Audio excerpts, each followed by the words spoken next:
প্রথমেই মেন লেভেলের সাইজের সাথে টেল লেভেলের সাইজ অথবা বারকোড থাকলে মিলিয়ে নিতে হবে।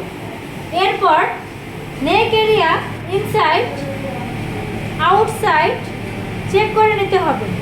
এরপর হাতের ডান পাশ থেকে shoulder, armhole, slip opening inside outside check করে নিতে হবে। এরপর আর্মহোল আন্ডারআর্ম চেক করে নিতে হবে, সাইড সিম চেক করে নিতে হবে, বটম হ্যাপ ইনসাইড আউটসাইড চেক করে নিতে হবে, সাইড সিম চেক করে নিতে হবে, আন্ডারআর্ম চেক করতে হবে, slip opening inside outside armhole shoulder check করে নিতে হবে। এরপর গার্মেন্টসটি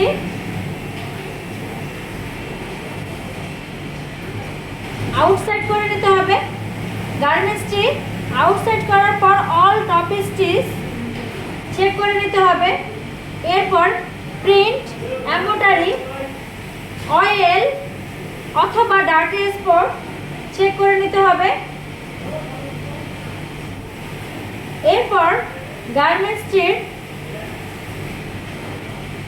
shoulder to shoulder balance check করতে হবে, slip to slip balance check করে নিতে হবে, স্লিপ ওপেনিং চেক করে নিতে হবে, আন্ডারআর্ম চেক করে নিতে হবে, সাইড সিএম চেক করে নিতে হবে। এরপর গার্মেন্টসটি